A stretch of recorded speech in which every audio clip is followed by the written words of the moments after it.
Welcome to weekend with journalist Sai. Andhra Pradesh రాజకీయాల్లో గత కొద్ది రోజులుగా వైసీపీని భయపెడుతున్న అంశం, లేదంటే వైసీపీలో నాయకుల్లో టెన్షన్ పుట్టిస్తున్న అంశం లిక్కర్ స్కామ్ వ్యవహారం. ఇప్పుడు ఇది కొత్త మలుపులైతే తీసుకుంటుంది. తాజాగా లిక్కర్ బాసులు అరెస్ట్ అయ్యారు అంటూ ధనుంజయ రెడ్డి అరెస్ట్ కానీ, లేదంటే ఆ కృష్ణమోహన్ రెడ్డి, ఇందులో అంటే రాజకేశ్ రెడ్డి తేవితే మొత్తం వ్యవహారం తేలిపోతుంది అనుకుంటే ఆయన వెనక చాలా మంది బాసులు ఉన్నారంటూ తెర మీదకి వస్తున్నారు. లాస్ట్ లో బిగ్ బాస్ ఎవరు, ఆయన పట్టుకోవడానికి ముందు ఈ బాసులు అందరినీ బయటికి లాగాలి అనేది. అయితే ధనుంజయ్ రెడ్డి అరెస్ట్తో మొత్తం ఒక కొలిక్కి వచ్చేస్తుందా ఈ వ్యవహారం అంటే అలాగైతే ఏం కనిపించట్లేదు. అలాగే వైసీపీలో మరో కీలకమైన అంశం ఈ వారం మండలిలో ఇప్పటికే రాజీనామాల సంఖ్య పెరుగుతోంది. అది దాదాపు 6 వరకు చేరుకుంది. ఇంకా మరికొన్ని రాజీనామాలు ఉంటాయని కూడా చెప్తున్నారు. అయితే మైనార్టీకి చెందిన మహిళ, అది కూడా ఆమె కూడా వైస్ చైర్మన్ రాజీనామా చేయడం వెనక ఏం జరిగింది ఏంటి అనేది, అలాగే పొలంనేని వంశీ విషయంలో కీలక ట్విస్ట్ అయితే జరుగుతున్నాయి. ఆరోగ్యపరంగా వీక్ అవుతున్నారు ఆయన. అదే నేపథ్యంలో మళ్ళీ పీటీ వారెంట్ మీద ఆయన దాదాపు ఇప్పటి వరకు 5 బెయిల్స్ అయితే వచ్చినాయి. ఇంకా 2 బెయిల్ రావాల్సి ఉంది. ఒక కేసులో మళ్ళీ రిమాండ్ విధించారు. 15 రోజుల పాటు మళ్ళీ ఆయన జైల్లో ఉండాల్సిన పరిస్థితి. అలాగే మరొక కీలక నేత కాకాని గోవర్ధన్ రెడ్డి విషయంలో ఆయన కేసు సంబంధించి ఏం జరగబోతోంది, గనుల వ్యవహారానికి సంబంధించింది. అలాగే మరోపక్క పెద్దిరెడ్డి వ్యవహారం కూడా ఈసారి పవన్ కళ్యాణ్ గారు ఎంటర్ అయ్యారు ఈ వారంలో. ఆ పెద్దిరెడ్డి గారి కేసుకు సంబంధించి అక్కడ అటవీ శాఖ భూముల వ్యవహారంలో అధికారులను కూడా ఎందుకు ఇన్ని రోజులు వదిలేశారు, ఎందుకు నిర్లక్ష్యంగా ఉంచారు, వాళ్ళ మీద కూడా చర్యలు తీసుకోండి అంటూ మాట్లాడారు. మరికొన్ని కీలక అంశాలు ఉన్నాయి. వీటన్నిటి మీద చర్చించే ప్రయత్నం చేద్దాం ఇవాళ వీకెండ్ విత్ జర్నలిస్ట్ స్థాయిలో. సార్, ముందుగా లిక్కర్ స్కామ్ వ్యవహారం కొత్త పొంతలు తొక్కుతుందా? ధనుంజయ రెడ్డి అరెస్ట్ తర్వాత ఒక్కసారిగా ఏమన్నా పరిణామాలు ఏమన్నా మారబోతున్నాయా? వైసీపీకి టెన్షన్ పుట్టించడానికైనా ఇందులో అసలు నిజాలు, లేదంటే అసలు లిక్కర్ కోణాలు, కుంభకోణాలు వెలుగులోకి వచ్చే అవకాశం ఉందా? రాజకీయ పరంగా జరిగే కేసు, రియల్ కేసు, ఈ రెండిట్లో ఉండే తేడానే ఇక్కడ రాజకీయం. ఇక్కడ రాజకీయ పరంగా కేసు ఇది. ఎందుకు అంటే ఏదైనా సరే కుంభకోణం అన్నప్పుడు ముందు డబ్బులు పట్టుకుని, లేదా ఇంత డబ్బులు ఇటుకు వెళ్ళినాయి అని లెక్క తేల్చి ఆ తర్వాత దాని చుట్టూ కేసు ట్రాక్ అవ్వడం అన్నది సహజంగా జరుగుతుంది కుంభకోణాల్లో, దేంట్లోనైనా సరే. ఇందులో అట్లాంటిది ఏ డబ్బులు పట్టుబడలా, ఊహాజనితమైనటువంటి ఆరోపణలతో చేస్తున్నటువంటి కేసు. ఈ ఊహాజనితమైనటువంటి ఆరోపణలకు అనుగుణంగా ఒకటికొకటికి పేర్చుకుంటూ వస్తున్నటువంటి కేసు. బేసిక్గా ప్రభుత్వ విధాన నిర్ణయం అన్నటువంటి దాంట్లో నుంచి డబ్బులు సంపాదించుకోవాలి ఎవడైనా సరే. ఎలాగా ఇప్పుడు ప్రభుత్వ మద్యం దుకాణాలు ప్రైవేటు మద్యం దుకాణాల కింద కన్వర్ట్ చేస్తే డబ్బులు వస్తాయి ఎక్కడైనా సరే. కానీ ప్రైవేటు మద్యం దుకాణాలని ప్రభుత్వం వైపుకి తీసుకొస్తే డబ్బులు వస్తాయని ఒక సరికొత్తదైనటువంటి సూత్రీకరణ ఇక్కడ విచిత్రం. నెంబర్ 1. నెంబర్ 2, ఆ తయారీదారు నుంచి డబ్బులు వచ్చేటట్టయితే అప్పుడు వస్తుంటే ఇప్పుడు వచ్చి ఉండాలి కదా, వీళ్ళు ఏం వదిలిపెట్టరు కదా. అంటే అప్పుడు ఇది కుంభకోణం అవుతుంది, అది కుంభకోణం అవుతుంది కదా. కాబట్టి జగన్ని ఎలాగైనా అరెస్ట్ చేయాలి అన్నటువంటి కాన్సెప్ట్కి, దానికి తోడుగా దాదాపు 70-80 లక్షల మంది మందు తాగేటటువంటి వాళ్ళే జగన్కి వ్యతిరేకంగా ఓటేశారు. కాబట్టి వాళ్ళకి మానసికంగా సంతృప్తి పరచడం అన్నటువంటి కాన్సెప్ట్, వాళ్ళకి జగన్ మిమ్మల్ని ఇట్లా దోచేశాడు అనేటువంటి ఫీలింగ్ ఉంటే కనుక నెక్స్ట్ ట్రిప్ కూడా అతనికి వ్యతిరేకంగా ఓటేస్తే ఆ ఓట్లే వీళ్ళని అధికారంలోకి తెచ్చినాయి. 70-75 లక్షల తాగుబోతుల ఓట్లు. ఆ తాగుబోతుల్ని సంతుష్టీకరించడం అన్నటువంటి కాన్సెప్ట్ చుట్టూతానే ఈ కేసు నడుస్తున్నది. అంతకుమించి మరేం కనిపించటం లేదు దీంట్లో. కానీ అప్పుడు జగన్ హయాంలో పనిచేసిన అధికారులు ఇప్పుడు బలవుతున్నారా? వాళ్ళ ఇబ్బందులు పాలవలసి వస్తుందా? ఇప్పుడు జగన్కి చంద్రబాబుకు ఉన్న తేడా ఏంటంటే, చంద్రబాబు నాయుడు అధికారులందరినీ, అంటే ఉద్యోగులనైనా అధికారులనైనా తన కక్షకి వీళ్ళందరినీ కూడా బలి చేస్తున్నాడు. ఇప్పుడు జగన్ అరెస్ట్ చేయించినప్పుడు చంద్రబాబు అధికారులను ఎవరిని ముట్టుకోలేదు చూడండి. అప్పుడు వాళ్ళ చేత వాంగ్మూలాలు మాత్రమే తీసుకున్నారు. ఈవెన్ స్కిల్ డెవలప్మెంట్ కేసులో కూడా లేదు, అయ్యన్న పాత్రుడి కేసులోనైనా, అచ్చెన్నాయుడు వ్యవహారంలోనైనా, వేటిట్లలో కూడా అధికారుల మీద ఎలాంటి చర్యలు లేవు. అధికారులకు సంబంధించి వాళ్ళ వాంగ్మూలాల నమోదు వరకు మాత్రమే పరిమితం అయ్యారు. అంటే ప్రభుత్వ ఉద్యోగులు, ప్రభుత్వ అధికారులు జోలికి వెళ్ళకూడదు, తద్వారా వాళ్ళలో ఒక నెగిటివ్నెస్ వస్తుంది అన్నటువంటి ఉద్దేశంతో జగను ముందుకు వెళ్ళలేదు. అట్లాగా వాస్తవంగా ఆ టైంలో కేసులు బలహీనపడటానికి కారణమైంది అదే. కేసు బలపడాలంటే ఒక అచ్చెన్నాయుడు డబ్బులు తిన్నాడు అంటే అధికారి పాత్ర లేకుండా ఎలా ఉంటుంది? ఫైనల్గా ఇక్కడి నుంచి జరిగితేనే కదా. చిట్ట చివరికి ఆయన లబ్ధి పొందాలంటే ఈ కిందోళ్ళందరితో కలిస్తేనే కదా సాధ్యమయ్యేటటువంటిది. అవును. కానీ ప్రభుత్వ ఉద్యోగులు జోలికి వెళ్ళకూడదు మనం, ప్రభుత్వ అధికారులు జోలికి వెళ్ళకూడదు మనం అన్నటువంటి రూట్లోనే జగన్ కార్యకలాపాలన్నీ నడిచినాయి. అవును. అయితే దానికి పూర్తి భిన్నమైనటువంటి రూట్ చంద్రబాబు తీసుకున్నారు. అంటే ఆయన ఎథిక్స్ ఆలోచించారంటారా? ఎథిక్స్ అంటానికి లేదు, అంటే తను ఒక్కొక్కరి పాలసీ ఉంటుంది. ఇప్పుడు మీకు ప్రభుత్వ ఉద్యోగులు జోలికి వెళ్లకుండా ఉండటం అన్నది రాజశేఖర రెడ్డికి అలవాటు ఉంది, జగన్మోహన్ రెడ్డికి అది అలవాటు వచ్చింది తండ్రి వారసత్వంగా. అదే చంద్రబాబు నాయుడికి అంతకుముందు జగన్ మీద కేసులప్పుడు ప్రభుత్వ ఉద్యోగుల్ని టార్గెట్ చేశారు. అప్పుడు కాంగ్రెస్ ఉన్న దాంట్లో ఇన్వాల్వ్మెంట్ అప్పుడు వీళ్ళందరూ ఉద్యోగులనే కదా, అప్పుడు ఐఏఎస్లు ఐపీఎస్లు వాళ్ళనే కదా పట్టుకుంది. అట్లాగే ఇప్పుడు కూడా అదే ఇప్పుడు వాళ్ళ పేపర్లో రాసినట్టు ఐఏఎస్లు ఐపీఎస్లు వాళ్ళందరూ జైలుకి వెళ్తారు జగన్తో ఉంటే గనక అన్నటువంటి ఒక భయం కల్పించడం ఇక్కడ. అంటే జగన్ని ఇది ఎట్లా అంటే రాబోయే 25-30 ఏళ్ల దాకా ఒక స్కెచ్ అనమాట ఇది. జగన్తో ఉండే ప్రభుత్వ ఉద్యోగి అయినా జైలుకు పోతాడు, జగన్తో ఉండే ఐఏఎస్ అయినా జైలుకు పోతారు. ఇవాళే కదా రేపు భవిష్యత్తులోనైనా సరే, అంటే రేపు వాళ్ళు పొరపాటు పవర్లోకి వచ్చినా సరే అతనికి సపోర్టింగ్గా మీరు ఉండకండి, చూడండి మేము ఇట్లా జైళ్లలో పెట్టించాం. అదే మేమున్నప్పుడైతే జగన్ కానీ రాజశేఖర రెడ్డి కానీ ఏమైనా చేయగలిగారా అంటే చంద్రబాబుతో కానీ తెలుగుదేశంతో కానీ ఉంటే గనక ఏ అధికారికి ఏం కాదు. పైగా అధికారులు ఎవరైతే కీలకమైన పాత్రలు పోషిస్తారో వాళ్ళందరికీ ఇంకా నజరానాలు లభిస్తాయి. మాతో అయితే మీరు మాతో పెట్టుకోవద్దు మీరు. ఇప్పుడు చంద్రబాబును అరెస్ట్ చేసిన వాళ్ళందరూ జైలు పాలవ్వడము కేసులు ఎదుర్కోవడము అన్నారు. అదే జగన్ అరెస్ట్ చేసినటువంటి అప్పుడు ఉన్నటువంటి అధికారులు దర్జాగా తిరుగుతున్నారు, ఎవరన్నా ఇబ్బంది పెట్టాడు అతను అది రాజకీయంగా చూస్తాడు, వీళ్ళు వ్యక్తిగతంగా చూస్తారు, అది తేడా. కానీ అంటే మధ్యలో అధికారులు నలిగిపోతున్నారు, పైగా ఐఏఎస్ ఐపీఎస్ టార్గెట్ చేయడం. అంటే ఈ కేసు కాకపోయినా మన పిఎస్ఆర్ ఆంజనేయులు ఆయన మీద 2 కేసులు, ఆ సివిల్ ఎగ్జామ్ గురించి, ఆ కాదంబరి జత్వాని, ఇందులో వీళ్ళు అంటే ఎవరు అధికారంలోకి వచ్చినా వాళ్ళ సంబంధిత అధికారులను తెచ్చుకునే విషయంలో ఈసారి ఆలోచించాల్సిన పరిస్థితి ఇప్పుడు క్రియేట్ అవుతుందా? చూడాలి. అంటే ఒకటి ఇది ఒక సంధికాలం వాస్తవంగా చెప్పాలంటే. రాష్ట్ర విభజన నుంచి కూడా ఒక అతిగతి లేకుండా సాగుతోంది ఆంధ్రప్రదేశ్. ఒక్కొక్కళ్ళు ఒక్కొక్క ప్రయోగం చేస్తున్నారు, అది ఫెయిల్ అవుతోంది, మళ్ళీ కొత్త ప్రయోగం మళ్ళీ ప్రారంభం అవుతోంది. ఈ ప్రయోగాల మధ్యలో ప్రజలు జస్ట్ స్పెక్టేటర్స్ అంతవరకే. ఎవరికి అనుకూలంగా వాళ్ళు మాట్లాడుకుంటున్నారు. తెలుగుదేశం అనుకూలంగా ఉన్నోళ్ళు చంద్రబాబు వస్తే అద్భుతం, జగన్ అనుకూలంగా ఉండేవాళ్ళు జగన్ వస్తే అద్భుతం. బట్ రాష్ట్రానికి ఏమొరిగింది అంటే ఏం లేదు, రాష్ట్రం నడిచిపోతుంది అంతే, కానీ ఒక నిర్దిష్టమైన లక్ష్యం లేదు. లైక్ ఓ మహారాష్ట్ర స్థాయికి వెళ్తామా, ఓ గుజరాత్ స్థాయికి వెళ్తామా అంటే వెళ్తున్నట్టు భ్రమలు కల్పించుకుంటున్నాం తప్పించి ఏముండట్లేదు. అవన్నీ జరగాలి అంటే అక్కడ ఇట్లాంటి రాజకీయాలు ఉండవు, మహారాష్ట్రలో లేకపోతే తమిళనాడులో ఉండవు, లేకపోతే ఈవెన్ తెలంగాణలో కూడా ఉండవు ఇట్లాంటి.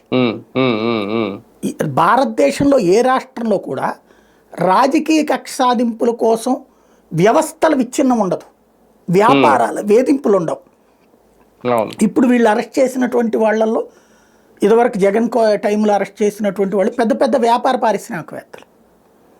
ఇప్పుడు అరెస్ట్ అవుతున్నటువంటి వాళ్ళలో ఇప్పుడు అతను ఎవరు, ఆ గోవిందప్ప, అతను పెద్ద ఫ్యాక్టరీలకు యజమాని, లేకపోతే ఇంకొకళ్ళు పెద్ద పెద్ద సంస్థలకు సంబంధించినటువంటి వాళ్ళు. అంటే ఆంధ్రప్రదేశ్ అంటే కక్ష సాధింపు రాజకీయాల్లో కోటీశ్వరులు జైళ్ళకి వెళ్తారు, ప్రముఖ పారిశ్రామికవేత్తలు జైళ్ళకి వెళ్తారు, ఐఏఎస్లు ఐపీఎస్లు జైలుకి వెళ్తారు. ఎవరికి సేఫ్టీ లేనటువంటి ఏరియా. అసలు ఇది ఆలోచించలేకపోతున్నాం మనం. అదే కదా మనం ఆలోచిస్తున్నది ఎంతసేపటికి మావాడు చేసింది రైట్ అనుకుంటున్నాం, కానీ ఇర్రెస్పాన్సిబుల్ ఇర్రిలవెంట్ నడుస్తున్నది రాష్ట్రము. అది వాళ్ళు చేసిన అదే చేస్తున్నారు, వీళ్ళు చేసిన ఇదే చేస్తున్నారు. ఈ కార్యకలాపాల వల్ల రాష్ట్ర ప్రజలకు ఒరిగేదేంటి? ఇప్పుడు జగన్ని నమ్మొచ్చే పారిశ్రామికవేత్తలు ఉంటారు, బాబుని నమ్మొచ్చే పారిశ్రామికవేత్తలు ఉంటారు. వీళ్ళందరూ సేఫ్గా ఇక్కడ ఉంటే ఏ ప్రాబ్లం ఉండదురా మనకనేటట్టు ఉండాలి. అవును, వేధించుకుంటే ప్రయోజనం ఏంటి? ఈ ఆలోచించుకోవాల్సిన సందర్భం. అంటే రాజకీయంగా లబ్ధి పొందాలి, జగన్ దెబ్బ కొట్టాలంటే లిక్కర్ స్కామ్ జరిగింది, ఇన్ని వేల కోట్లు తినేశాడు ఆయన చెప్తేనే కదా వీళ్ళకి లబ్ధి జరిగేది. అంటే బేసిక్ ఇక్కడ సమస్య అది కాదు కదా. ప్రస్తుతం ప్రభుత్వాన్ని నడిపిస్తున్నటువంటిది సోషల్ మీడియా, కార్యకర్తలు, మీడియా. వాళ్ళని మానసిక సంతృప్తి పరచడం, ఇది ప్రజల్ని సంతృప్తి పరిచే చర్యనా? ప్రజలు కోరుకునేది ఇవేనా? ప్రజలు ఈ కక్ష సాధింపు రాజకీయాలు కోరుకుంటారా? ప్రజలు ఒక అమరావతి అద్భుతంగా అయితే కోరుకుంటారు, కానీ అయిపోతుంది అన్నటువంటి ప్రచారం తప్పించి అక్కడ ఇంకా పరిపూర్ణత రాలేదు. అక్కడ ఏడాది అయిపోయింది, ఇప్పుడు ఇంకా మనం ఆ టెండర్ల జాబితాలో ఉన్నాం. మళ్ళీ రేపు వర్షాకాలం వచ్చేస్తుంది, వర్షాకాలం వస్తే నువ్వేం చేయలేవు. మళ్ళీ దాదాపుగా డిసెంబర్ దాకా ఏం చేయలేము మనం, అంతే కదా. ఆగస్టు సెప్టెంబర్ అక్టోబర్కి వచ్చాక అప్పుడు మళ్ళీ చలికాలంలో ఏమైనా పనులు చేసుకోవాలి. ఈలోపు మళ్ళీ ఇప్పుడు నిన్న వర్షం వచ్చింది, నిన్న ఐకానిక్ టవర్స్ దగ్గర మళ్ళీ నీళ్లు చేయండి, మళ్ళీ తోడుకోవాలి. మళ్ళీ రేపు వర్షాకాలం వస్తే నీళ్లు చదివితే మళ్ళీ తోడుకోవాలా, మళ్ళీ ప్రారంభించాలా? ఎట్లాగ ఇప్పుడు? అంటే నవంబర్ నెల వరకు పనులు నాకు తెలిసిన అత్తరాడకనే సాగుతాయి. అత్తరాడక ఏం చేయగలుగుతారు వర్షాకాలం వస్తే? ఇంకేం చేయలేరు. అవును, అందులో అసలు అదంతా లోతట్టు ప్రాంతం. ఇంకోటి అన్నిటికంటే ముందు అక్కడ కట్టాల్సింది కాలువలు కదా. అవును అవును, కాలువలు కట్టి ఆ కాలువల్లోకి నీళ్ళు వెళ్ళాలి చేసి ఆ తర్వాత నిర్మాణాలు చేయాలి. లేదంటే ఇప్పుడు ఐకానిక్ టవర్స్కి వచ్చినటువంటి నీళ్ళ తరహా ప్రాబ్లమే వస్తుంటుంది ఫ్యూచర్లో కూడా. అంతే అంతే కదా. కాబట్టి అసలు ముందు మనం ప్రాక్టికల్ థింకింగ్ వైపు లేము. రెండవది ఏంటి, ఇప్పుడు నిన్న అతని పేరేంటి, వంశీ మీద పెట్టినటువంటి కేసుల్లో అక్కడేదో ఇసుక మట్టి తవ్వుకున్నాడని చెప్పి విజిలెన్స్ వాళ్ళు రిపోర్ట్ ఇచ్చారని చెప్పి ఒక కేసు పెట్టారు. గుడ్. మరి ఇప్పుడు ఇసుక ఎవరు తింటున్నారు, ఇప్పుడు మట్టి ఎవరు తింటున్నారు? ఈ రేపు పొద్దున ఇట్లాగే కరెక్ట్ అయితే రేపు పొద్దున మళ్ళీ ఇంకొకళ్ళ కేసు పెట్టుకుని నెక్స్ట్ వచ్చి చేసుకోవచ్చు కదా. అంటే ఇసుక మీద కేసులు పెట్టాలంటే 175 నియోజకవర్గాల్లోనూ పెట్టచ్చు సార్, అలా అనుకుంటే. అదే అనేది, అంటే ఒక గన్నవరంలోనే కాకుండా క్రిందటిసారి జగన్ టార్గెట్ పెట్టుకున్నది ఒక 5గురినో 10 మందినో అనుకుంటా. ఆ 10 మంది వరకు కన్ఫైన్ అయ్యాడు. వాళ్ళ చుట్టూ ఉన్న వాళ్ళని కానీ అధికారులు కానీ వాళ్ళు ఎవరి జోలికి పోలా. తనని బాగా దూషించే వాళ్ళని, తనని బాగా టచ్ చేసినటువంటి వాళ్ళ జోలికే వెళ్ళాడు ప్రతీకారం. వీళ్ళు దానికి ప్రతీకారంగా అందరినీ లాగేస్తున్నారు ఇందులోకి. మంచిదే. దీని పర్యవసానం ఏంటంటే నా బాధల్లా ఇది ఇవాళ వీళ్ళు దీనికి ప్రతీకారం. జగన్ జీవితంలో రాడు అనుకుంటే నో ప్రాబ్లం, వీళ్ళదే అప్పర్ హ్యాండ్ నడుస్తుంది. కానీ జగన్ మళ్ళీ జీవితంలో వస్తే అప్పుడు ఏమవుతాయి, ఇంతకి 4 రెట్లు హింస ఉంటుంది. ఈ చర్యలలో ఏం సాగుతుంది అసలు ఆంధ్రప్రదేశ్కి? ఓ పరిశ్రమ రావాలంటే ప్రశాంత వాతావరణం ఎక్స్పెక్ట్ చేస్తుందా? ఓ వ్యాపారం సాగాలంటే ప్రశాంత వాతావరణం ఎక్స్పెక్ట్ చేస్తుందా? ఒక రాష్ట్ర అభివృద్ధి సాధ్యం కావాలంటే ప్రశాంత వాతావరణం ఎక్స్పెక్ట్ చేస్తే వేరేది అవుతుందా? ఇప్పుడు మనకు ప్రధానమైన సమస్యలు ఏమవుతున్నాయి, ప్రతి నియోజకవర్గంలో ఏం పని జరగాలన్నా వాటాలు అడిగే పరిస్థితి, ఇండస్ట్రీ పెట్టాలన్నా డబ్బులు అడుగుతుండే పరిస్థితి. చివరికి ఆల్రెడీ ఉన్న ఇండస్ట్రీలో సిబ్బందిని మీ వాళ్ళని తీసేసి నేను పెట్టుకో అనుకునేటటువంటి పరిస్థితి వచ్చా. ఇట్లాంటి విచిత్రమైనటువంటి వాతావరణము ఎలా రేపు పొద్దున ఫ్యూచర్ స్టేట్కి అనేది ఆలోచించండి. పారిశ్రామికవేత్తలు ఆ భయం ఉంటదంటారా? వాళ్ళకి ప్రభుత్వం చేసుకునే ఒప్పందాల విషయంలో ఒకవేళ ప్రభుత్వం మారితే వాటిని మారుస్తారనే భయం ఉంటే ఎవరు రారు కదా.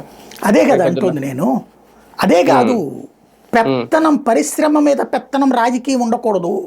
అవును అవును, ఉండకూడదు.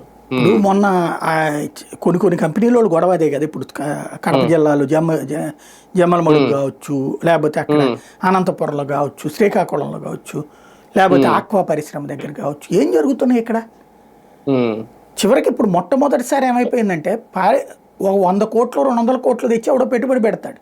నీ వ్యాపారం సాగాలని నేను చెప్పిన మనిషిని పెట్టుకో, నేను చెప్పినోడికి అమ్ము, నేను చెప్పినోడికి డీలర్షిప్, నేను చెప్పినోడి దగ్గర నువ్వు ట్రాన్స్పోర్ట్ తీసుకో, ఇవన్నీ నేను నా మనుషులే పెడతాం, లాభం మొత్తం మేము తినేస్తాం, నువ్వు మాత్రం అమ్ముకో. అక్కడ ఎవడో వ్యాపారం చేస్తాడండి? ఎక్కడ నమ్మకం ఉంటుంది వ్యవస్థ మీదన? లేదా ఇక మనకు సంబంధించిన పార్టీ వాడు ఎవడన్నా చేయాలి. ఈవెన్ మన పార్టీ వాడన్నా మనకి చందాలు ఇవ్వాల్సిందే అంటున్నారు కదా, అంతే, మాకు ఓటా రావాల్సిందే అంటున్నారు కదా. ఇప్పుడు సీఎం రమేష్ ఆదినారాయణ రెడ్డి మీద లెటర్ ఎందుకు రాశాడు? ఇద్దరు బీజేపీనే కదా. బీజేపీ ఎంపీ బీజేపీ ఎమ్మెల్యే మీద రాయాల్సిన పరిస్థితి ఏంటి? సొంత వాళ్ళను కూడా వదిలిపెట్టట్లేదు కదా వీళ్ళు. ఇంకెక్కడ ఉంటుంది అసలు సెక్యూరిటీ? మనం ముందు అసలు ఎక్కడికి పోతున్నామో ఆలోచించట్లేదు, పూర్తిగా ఎటుకో తీసుకెళ్ళిపోతున్నాం. జగన్ను జైలు వేసేస్తారు, ఏం చంపేస్తారు, ఊరేసేస్తారా? లేకపోతే వైఎస్ఆర్ కాంగ్రెస్ పార్టీని మూసేస్తారు, ఓ పార్టీ మూతపడిపోతుందా? ఉమ్, లేదు, ఈ మొత్తం అల్లకల్లోలం అంతా కంట్రోల్ చేస్తున్నారు. ఏం కంట్రోల్ చేస్తున్నాం మనం? ఇసుకని కంట్రోల్ చేస్తున్నామా? గనుల్ని కంట్రోల్ చేస్తున్నామా? మద్యాన్ని కంట్రోల్ చేస్తున్నామా? దందాలు కంట్రోల్ చేస్తున్నామా? దౌర్జన్యాలు కంట్రోల్ చేస్తున్నామా? ఉమ్, ఎక్కడికి పోతున్నాం మనం? పేపర్ చూస్తే రాష్ట్రం అద్భుతంగా సాగుతుంది, ప్రాక్టికల్గా చూస్తే ఉమ్, ఇవన్నీ ఏంటి? రేపు పొద్దున ఫ్యూచర్ ఆఫ్ స్టేట్ ఏంటి? అదే కదా. ఉమ్, దీని ఇంపాక్ట్ తెలంగాణ బాగుపడుతుంది. ఇక్కడ వాళ్ళందరూ మళ్ళీ వ్యాపారస్తులు, ఇక్కడ ఉన్న రాజకీయ నాయకుల ఆస్తులన్నీ మళ్ళీ తెలంగాణలోనే సెటిల్ అవుతున్నాయి. ఎందుకు? ఎక్కడ ఉంటే మనం లాక్కుంటున్నాం, లేకపోతే కొడుతున్నాం, తిడుతున్నాం, ఉమ్, సెక్యూరిటీ లేదు ఇక్కడ. ఉమ్, ఉమ్. సుదీర్ఘకాలం పాటు ఎందుకు మనం హైదరాబాద్ మీద ఆస్తులు పెట్టుకున్నాం, బెంగళూరులో ఆస్తులు పెట్టుకున్నాం, చెన్నైలో ఆస్తులు పెట్టుకున్నాం? ఇదే కదా కారణం.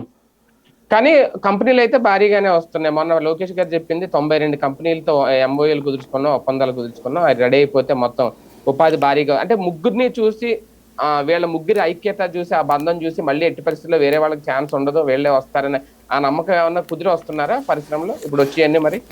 ఇప్పుడు 92 కంపెనీలు 100 కంపెనీలు వచ్చిన తర్వాత మాట్లాడదాం.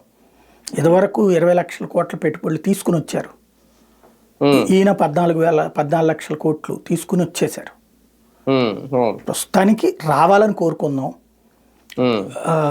నాకు తెలిసి ఆంధ్రాకి రావడానికి ఆప్షన్ ఉన్నటువంటిది ఒకటి, చంద్రబాబు గారు చెప్పినటువంటి ఆ క్వాంటమ్ వ్యాలీది. వాళ్ళిద్దరూ ఒప్పందం పెట్టుకున్నారు కాబట్టి ఆ కంపెనీలు ఇట్లాంటి వాటికి భయపడవు. అంటే ఇట్లాంటివి ఉండదు వాళ్ళ మీద ఆ ఇంపాక్ట్. వాళ్ళ జోలికి మ్యానుఫ్యాక్చరింగ్ సెక్టార్ ఇట్లాంటి వాటికి జోలికి పోతారు, కానీ సాఫ్ట్వేర్ కంపెనీల జోలికి పోరు వీళ్ళు. కాబట్టి అవి రావచ్చు. అట్లాగే ఈ దాన్ని ఏమంటారు, సముద్రపు ఆధారిత పరిశ్రమలు ఉన్నాయి, షిప్ బిల్డింగ్ ఇండస్ట్రీస్ ఎట్లాంటివి, అవి కొన్ని ముందుకు వస్తున్నారు. దానికి కేంద్ర ప్రభుత్వం, అంటే కేంద్రంతో లింక్ ఉన్న పరిశ్రమలన్నీ వస్తాయండి ఇక్కడికి. కేంద్రంతో లింక్ ఉండే పరిశ్రమలన్నీ కూడా వస్తాయి. ఎందుకయ్యా అంటే కేంద్రం ఉంటుంది. ఎక్కడ ఎందుకు 2-3 సంస్థలు ఇక్కడ కేంద్ర హోంశాఖకి లెటర్లు రాసుకున్నారంటే ఏంటి పరిస్థితి? ఇక్కడ దౌర్జన్యపూరితంగా ఉందని చెప్పేసి ఆ పరిస్థితి రాకుండా చూసుకోవాలి. అంటే బీజేపీ మీద నమ్మకంతో కూడా వస్తున్నాయి ఉంటున్నాయి. కేంద్రము దేశంలో ఏ ఏ రాష్ట్రాల్లో ఏమేంటి అనేది కొన్ని ప్లాన్ చేసింది. అందులో ఆంధ్రాలో ఈ సాగర్ తీరం ఎక్కువ ఉంది కాబట్టి సాగర్ తీరపు ఆధార పరిశ్రమలు కొన్నిటి ప్లాన్ చేసింది. అంటే భారతదేశానికి వస్తానన్న పరిశ్రమల్ని కేటగిరైజ్ చేసింది అనమాట, ఏ ఏరియాలకి ఏంటి అనేటటువంటిది. అందులో భాగంగా మనకి ఇక్కడ అవి వీళ్ళు తెచ్చుకుంటారు. వీళ్ళు తెచ్చుకునేది, వీళ్ళు భూములు కేటాయిస్తే వచ్చేస్తారు, అలాంటివి వస్తాయి అన్నమాట గ్యారంటీగా. సార్, లిక్కర్ వ్యవహారంలో మంత్రులు, అంటే మంత్రులను కాదు, రాజకీయ నాయకులు, తర్వాత అధికారులు, తర్వాత ఇంకా డిస్టిలరీలను కూడా పిలిచి విచారణ చేసి వాళ్ళను కూడా ఇబ్బంది పట్టే ప్రయత్నం చేస్తే ఓకే, ఈ స్కామ్ ఏం జరుగుద్ది అనేది ఒకటి, రేపొద్దున వాళ్ళు కూడా భయపడరు. ఆల్రెడీ వాళ్ళని డిస్టిలరీస్ వాళ్ళని పిలిచేశారు, వాళ్ళ వాంగ్మూలాలు తీసేసుకున్నారు, అయిపోయింది. అందరినైనా వాళ్ళ దగ్గర తీసుకున్నారు, వాళ్ళలో ఒప్పుకోలేదని చెప్పి వాళ్ళ మీద కేసు పెట్టారు. అవును. ఇక్కడ విచిత్రం ఏంటంటే జగన్కి సంబంధించిన సంస్థలు పెట్టుబడి పెట్టిన వాళ్ళు వాళ్లే బాధితులు, వాళ్లే ఇది. ఇక్కడ డిస్టిలరీ కంపెనీలు సేమ్, వాళ్లే బాధితులు, వాళ్లే నిందితులు. అంటే వాళ్ళు కూడా ఎస్పీవై ఆగ్రో ఎవరో మొన్న ఆయన అన్నారంట కదా, మమ్మల్ని చాలా ఇబ్బంది పెడుతున్నారు, అసలు ఎక్కడ ఇచ్చినట్లేవు, అన్ని ట్రాన్సాక్షన్స్ కరెక్ట్ గా ఉన్నా అయినా సరే బలవంతంగా రాయించుకుంటున్నారు వాగ్మూలాలను. చెప్పేది అదే కదా, ఆ కంపెనీలోళ్ళు ఇప్పుడు ఏమంటున్నారు, వాళ్ళ నుంచి బలవంతంగా డబ్బులు వసూలు చేశారు అన్నది కదా ఇక్కడ కేసు. అవును. వాళ్ళ మళ్ళీ వాళ్ళ దగ్గర నుంచి డబ్బులు వసూలు చేస్తే వాళ్ళు నిందితులు ఎట్ట అవుతారు? అది విచిత్రం ఈ కేసుల్లో. అవును, వాళ్లే నిందితులు, వాళ్లే బాధితులు, వాళ్ళే సాక్షులు కూడా, మళ్ళీ వాళ్లే సాక్షులు. అది ఫైనల్ గా వీళ్ళందరూ కలిసి జగన్మోహన్ రెడ్డి దగ్గరకు వెళ్ళడానికి ఇది లాగుతారు ఇలా కొన్ని రోజులు. అందుకే ధనంజయ రెడ్డిని అరెస్ట్ చేసిన, ఎస్వి మోహన్ రెడ్డిని అరెస్ట్ చేసి, ఒకటి చంద్రబాబుని చిట్ట చివర్లో అరెస్ట్ చేసి దానివల్ల సానుభూతి వచ్చింది కాబట్టి జగన్మోహన్ రెడ్డిని చివరిలో కాకుండా ఇప్పుడే అరెస్ట్ చేసేయాలి. ఇది వాళ్ళ పత్రికలకు సంబంధించినటువంటి కోరిక, వాళ్ళకి సంబంధించిన సోషల్ మీడియా కోరిక, వాళ్ళకి సంబంధించిన కార్యకర్తల కోరిక. అది తీర్చే ప్రయత్నంలో ఉన్నారనమాట. తీర్చేస్తారేమో త్వరగా, మేబీ. రైట్. నెక్స్ట్ ఇంకొక అంశం సార్, ఒక రకంగా ఎమ్మెల్సీలు రాజీనామాలు జరుగుతున్నాయి, ఓకే, రాజ్యసభ రాజీనామాలు జరిగింది ఇవన్నీ. కానీ ఇక్కడ 1-2 అంశాలు ఇందులో, ఇన్ని రాజీనామాలు జరిగినా ఎందుకు జగన్ ఇంకా మౌనంగా ఉంటున్నారు, ఏం మాట్లాడలేకపోతున్నారు, వాళ్ళని ఆపలేకపోతున్నారని ఎప్పుడు రొటీన్ గా వినిపించేది. దానికి తోడు ఎందుకు మండలిలో సంఖ్య తగ్గిపోతుంది. ఎందుకు ఎమ్మెల్సీలు వాళ్ళ ఒక రకంగా ఎమ్మెల్సీ అంటే పిలిచిచ్చిన పదవులు అవన్నీ, ఎమ్మెల్యేలు లేదంటే మాజీ మంత్రులు వెళ్ళిపోయారంటే అది వేరే విషయం. కానీ ఎందుకు రాజీనామాలు జరుగుతున్నాయి? చివరికి వైస్ చైర్మన్ రాజీనామా చేసేవరకు ఎందుకు వచ్చింది పరిస్థితి? కొత్త ఏం లేదు, వాళ్ళకి అందరికీ అయాచిత లబ్ధి వచ్చినప్పుడు దాని విలువ తెలియదు ఎప్పుడు కూడా. ఇప్పుడు కష్టపడ్డటువంటి ఒక కార్యకర్తకు ఒక పదవి ఇచ్చినప్పుడు నేను ఇంతకాలం కష్టపడ్డాను కాబట్టి నాకు ఈ పదవి వచ్చిందని ఫీల్ అవుతాడు. అలా కాకుండా పెద్దగా పార్టీతో సంబంధం లేకుండా పార్టీ గురించి పెద్ద కష్టపడినటువంటి వాళ్ళకి కులం పేరుతోనో మతం పేరుతోనో తీసుకొచ్చి ఇస్తే అది నాయకుడు అనుచరుడు, నాయకుడికి సంబంధించిన చుట్టాలు బంధువులు అని చెప్పి తీసుకొచ్చి ఇచ్చారనుకోండి, వాళ్ళకి దాని వాల్యూ ఏం తెలుసుద్ది? ఒక రకంగా ఇది వరం, అది కష్టం కదా. అంతే కదా. దాని మూలంగా ఏమైపోతుంది, అట్లాంటి వాళ్ళకి దాంట్లో ప్యాకేజీలు మాట్లాడుకుంటున్నారు. నా పదవి వదులుకుంటే నేను అవతల ఉన్నటువంటి దాంట్లో తీసుకునేటట్టు డబ్బుల పరంగానో లేకపోతే కనుక భయంతోనో ఇట్లాంటిది ఏదో ఒకటి జరుగుతున్నటువంటి ప్రక్రియ. దానిలో భాగంగానే రాజీనామాలు పెరుగుతుంది. అంతే ఉంటుంది. అవిశ్వాసం పెట్టే అవకాశం ఎంతవరకు ఉంటుంది? ఆల్రెడీ అంటే మన పోలిట్ బ్యూరోలో ఏదో మాట్లాడుకున్నారు అనేది చైర్మన్ మీద కొయ్య మోషన్ రాజు ఈయన రాజీనామాలు ఆమోదించట్లేదు అనే విషయంలో అవిశ్వాసం పెడితే ఏం జరుగుతుంది? చేస్తారు. మేబీ ఇంకొక 5-6 నెలలు ఇంకొక 10 మంది కోసం వెతుకుతున్నారు. ఇంకొక 5-10 మంది కోసం ఇంకో 5-10 మంది దొరికితే అప్పుడు అవిశ్వాసం అవుతుంది. ఇప్పటిదాకా ఉన్నటువంటి ప్రకారం ఇంకా పూర్తి మెజారిటీ రావట్లేదు వీళ్ళకి, హాఫ్ రావాలి. ఇప్పుడు పెడితే వీగిపోయే అవకాశాలు ఎక్కువ ఉంటాయి, అందుకనే ఆగారనమాట. ఇప్పుడు ఇట్లాగా వచ్చినటువంటి వాళ్ళు ఈ 6 కాకుండా తెలుగుదేశానికి ఉన్నటువంటి ఓట్లు ఇవన్నీ లెక్కలోకి ఉంటుంది కదా. మన వీళ్ళు గెలిచిన ఇప్పుడు మొన్న సోమవీర్రాజు రావడం వీళ్ళదంతా ఒక ఆస్పెక్ట్. 3 వచ్చినాయి కదా వీళ్ళకి టోటల్గా. అంతకుముందు ఒక 3 గెలుచుకున్నారు కదా, 3-3-6 ఉన్నది. తర్వాత వీళ్ళకు ఉంది. ఇప్పుడు నెక్స్ట్ ఇంకా ఓటింగ్ ప్యాటర్న్లో చూసుకున్నప్పుడు సగం దగ్గరకు వచ్చుంటే ఎప్పుడో దించేసేవాళ్ళు. ప్రస్తుతానికి వాళ్ళకి 65% దాకా ఉన్నారు. ఇది ఎన్ని పోను కూడా. ఇంకొక మేబీ ఇంకొక 5-6 ఈ జగన్ అరెస్ట్ అయితే అప్పుడు భయపెట్టచ్చు వాళ్ళని, భయపెట్టి మీరు అందరూ దించేయమని చెప్పి అడగచ్చు. అప్పుడు జరిగితే జరగచ్చు మేబీ. కానీ ఇక్కడ ఆమె ఒక మహిళ, అది కూడా మైనారిటీ మహిళ అయి ఉండి వైసీపీకి రాజీనామా చేసి బీజేపీలో చేరడాన్ని ఎలా చూడాలి? మిగిలిన లేదు, అంత అవగాహన లేదు, ఎందుకు చేరింది అనేటటువంటిది ఆవిడకే తెలియాలి. మేబీ తెలుగుదేశంలో ఆప్షన్ ఉండకపోయి ఉండొచ్చును, అందుకని వెళ్ళి ఉండొచ్చు. ఫస్ట్ వాస్తవంగా లోకేష్ వెనకాల తిరిగింది ఆవిడ చాలాసార్లు. లోకేష్ని అభినందించింది, లోకేష్ని కలిసింది చాలాసార్లు. అక్కడ ఆప్షన్ దొరకపోయేటప్పటికి అటు వెళ్ళి ఉంటుంది. లేదా లోకేష్ చెప్పి ఉండొచ్చు బీజేపీకి పోమని చెప్పేసి అన్న. అంతేనా? 3 కూటములు ఉన్నాయి కాబట్టి ఎందులో చేరినా ఒకటే అని అనుకోవాలి. అంతే. వల్లంనేని వంశీ వ్యవహారం విషయంలో సార్ ఎన్ని తెప్పలు పెట్టాలో అన్ని తెప్పలు పెట్టేస్తున్నారా? మేబీ అతన్ని బతకనిస్తారా లేదా అనేది నాకు ఒక డౌట్. అతను చచ్చిపోవాలని కోరుకుంటున్న వాళ్ళ సంఖ్య ఎక్కువ ఉంది తెలుగుదేశంలో. వాళ్ళ కోరిక తీర్చే అనుగుణంగానే కనబడుతున్నాడు. ఎందుకంటే అతనికి శ్వాసకోశ వ్యాధి అంత తీవ్రమైనటువంటి స్టేజ్కి వచ్చినా కూడా సరైన వైద్యం అందుతున్నట్టు కనబడట్లేదు అతను కంటిన్యూస్గా అతను చూసుకున్నప్పుడు. రెండవది, వరుసపెట్టి అంత సీరియస్ సిచ్యుయేషన్ ఉన్నప్పుడు బెయిల్ ఇష్యూ అయిపోయాక వదిలేయాలి. మొన్న ఇప్పుడు మొత్తం ప్రధానమైన 3 కేసుల్లోనూ బెయిల్ వచ్చేసి, సత్యవర్ధన్ కేసా లేకపోతే తెలుగుదేశం కార్యాలయం మీద దాడి కేసు, మళ్ళీ ఇప్పుడు అకస్మాత్తుగా తీసుకొచ్చి తెలుగుదేశం హయాంలో దొంగ పట్టాలు ఇచ్చిన కేసు అది. వాస్తవంగా వంశీ వైసీపీలోకి వెళ్ళడానికి కారణమైన కేసు అదే. అప్పట్లో వంశీ అధికారంలోకి అదే వైసీపీ అధికారంలోకి రాగానే వంశీ మీద ఆ కేసు పెడతామని చెప్పి అప్పుడు వెంకట్రావే ప్రకటించాడు. ప్రకటించిన తర్వాత ఎర్లగడ్డ వెంకట్రావు ఓడిపోయాడు. వంశీ మీద కేసు పెట్టమని అతను ప్రెషర్ పెట్టాడు. కేసు పెట్టడానికి ప్రిపేర్ అయ్యారు. అప్పుడేదో సిట్టో ఏదో కూడా వేశారు, దాని మీద ఎంక్వైరీ కూడా చేశారు. ఎంఆర్ఓతో ఎంక్వైరీ చేపిస్తే అదంతా తప్పుడు, అతను ఇచ్చిన పట్టాలన్నీ కూడా ఫేక్ పట్టాలు అని చెప్పి అప్పుడే రెవెన్యూ శాఖ తేల్చింది. అంటే రెవెన్యూ స్టాంపులు వేసేసి రెవెన్యూ అధికారి సంతకంతో పట్టాలు తయారు చేయించేసేసి సంతకాలు పెట్టించేసి ఇచ్చేసాడు సొంతగా. అంటే అప్పుడు ఏది కరెక్ట్గా ఎలక్షన్స్ ముందు ఓడిపోతున్నానని గమనించిన తర్వాత ఏ ప్రాంతాల్లో అయితే అవసరం ఉందో వాళ్ళకి ఇళ్ల స్థలాలు ఇచ్చేసినట్టుగా కాగితాలు ఇచ్చేసాడు అనమాట. స్టాంప్ పేపర్ల మీదన రెవెన్యూ అధికారుల ఫోర్జరీ సంతకాలతో స్టాంపులతో చేశాడు తప్పుడు పని. ఆ కేసులో వాస్తవంగా అప్పుడే ఇన్వెస్టిగేట్ చేయించింది ఇటు ప్రభుత్వం. చేయించేసి అప్పుడు అది తప్పని తేలేక అరెస్ట్ చేయాలి యాక్చువల్గా. ఆ టైంలో వంశీ కొడాల నానిని పట్టుకుని వైసీపీలో చేరాడు. అంటే వైసీపీలోకి చేరలేదు, వైసీపీకి అనుకూలంగా మాట్లాడడం బిగిన్ చేసి చేర్చుకోలేదు జగన్. తెలిసిందే కదా, రాజీనామా చేసి వస్తే కండవా అన్నాడు, లేదు మద్దతుగా ఉంటానన్నాడు. సరే, దానికి బదులుగా అతని మీద కేసు వదిలేశారు. అప్పుడు ఆ కేసు ఇప్పుడు తిరగదోడింది. అదే వెంకట్రావు మళ్ళీ ఇప్పుడు కంప్లైంట్ ఇచ్చి కేసు అనమాట అది.